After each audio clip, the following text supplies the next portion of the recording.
a little bit more dangerous in the early game.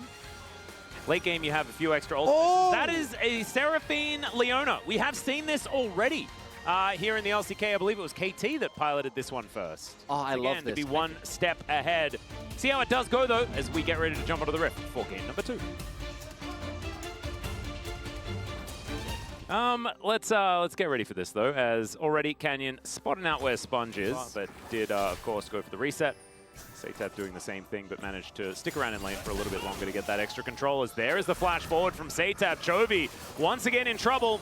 He is going to realize that the wave is more important than trying to stay alive, because that was never going to happen. And First Blood once again. So he's level 5.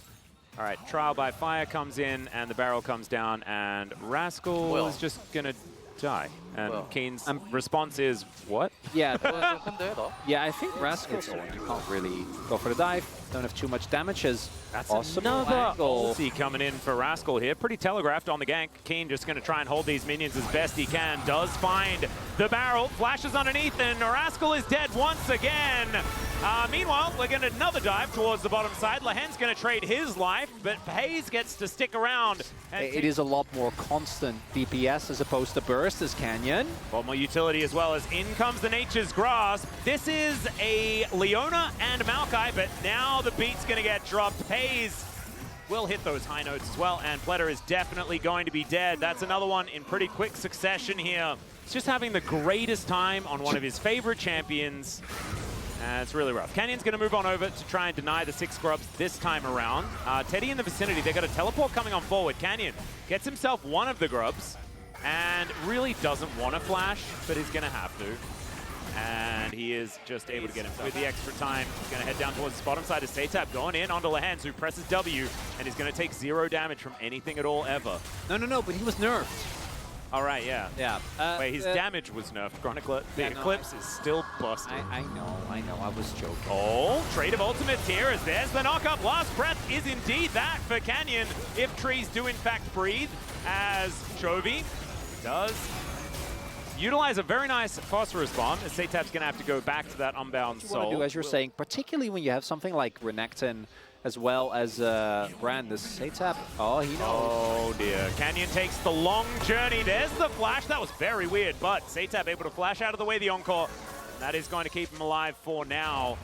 I don't think they will be able to do that, but if they can get there, certainly going to be very, very good. All right, Gen.G looking for Rascal here, who goes a very long way away from his turret and is now dead. I feel like if he had a fort with the turret there, never mind, Dawning Shadow comes down to keep them alive. He gets out of the cannon barrage, gets so much value. There's the flash. The slice and dice doesn't quite get there. The parlay is going to kill the Renekton, and the inner turret stays standing here. Pletter will get some damage on that mid turret, but man, Rascal actually getting a whole lot more value than I was expecting out of that play.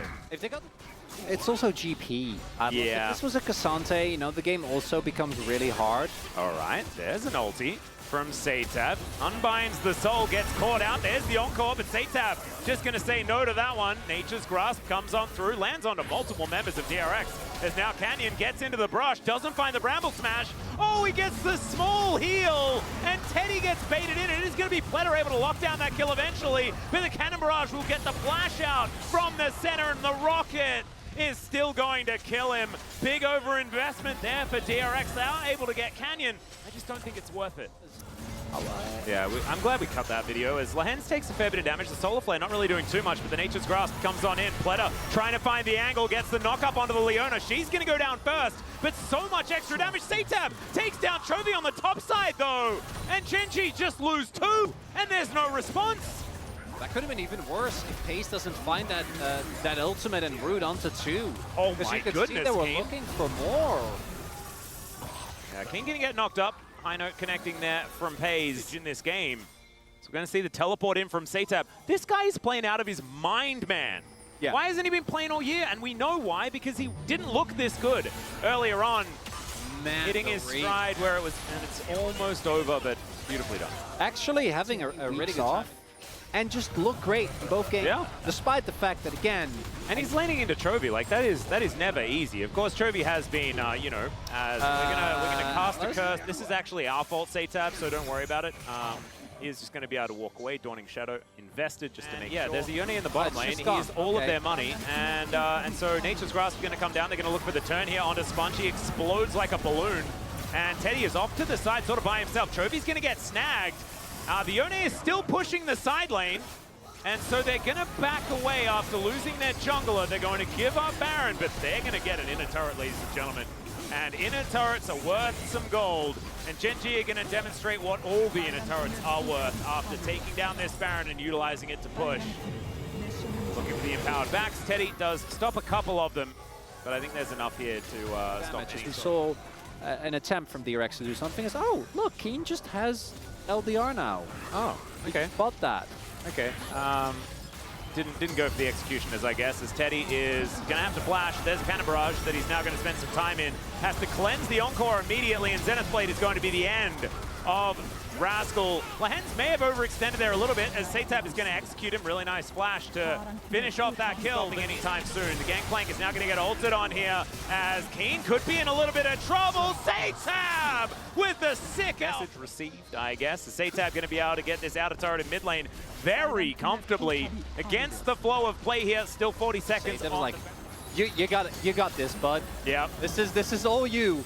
Please give me the Infinity +1 edge. If DRX somehow end up winning this might be one of those opportunities. The Ram gets a nice double knock up there, and Lehens is just going to be dead. There's the ulti. And Chovy's not going to offer too much of a follow-up, so it is just a Leona. This time around, I don't think Seraphine really has the roll damage. Yeah, there's a flash. In goes Canyon. Finds Bramble Smash there as well. Sponge is really dead. Nature's Grasp is invested in the wrong direction, though, so there will be trading. And Satab gets into that backline. That is so much AoE damage as they finally take down Canyon. I'd sort of given up on him. And trade of jungle is here as now Rascal goes in. Solar Flare is fantastic, but the double knockup from Pleta is also good. Still, there is just not enough follow-up. Teddy is going to go down, and Satab is nowhere to be found. They needed the Yone to help out, but he's just not able to do so. And now the rest of Gen.G are bearing down on the last remaining Baron buff. And he is just going to press the back button because he knows that he has no way out. That's a huge shield. Nicely done there. But Satab, look at that. Head in his hand. He's surrounded by so many of his teammates at the same time. So, yeah, this Gen.G are very, very scary. Oh, the Cannon Barrage, absolutely massive. Bellow's Breath goes the wrong way there for Pleta as the Cannon Barrage getting so much AoE down. And they just eat everything with all of the shields. There was ultis aplenty, but it just doesn't even matter. Just moves into the bottom lane. Yeah, if the front door is locked, if there's a side door, you may as well just use that one, and that one's unlocked. Gen.G just stroll on through. This fortress not built very well, as Pleta going to be going down pretty immediately. That's Chovy that just launches the rockets in. This Hextech Soul is just gross. They do lose Canyon, but they are going to win the game, so I'd say that that trade is pretty worth it. Solar Flare just slows up absolutely everyone. Rascal's going to fall. Lehens might go down, but so is Teddy, and so is the Nexus. Gen.G, this one a little bit harder than game number 1, but it is still pretty clean in the end. And that's another 2-0 for the squad. But Lehens, not quite as going crazy as we were expecting. And 30k damage has never looked so low in comparison to the severe amount of boom boom that Chovy did. I guess in the POG we'll find out how much that is as far as DPM is concerned. I think it's going to be a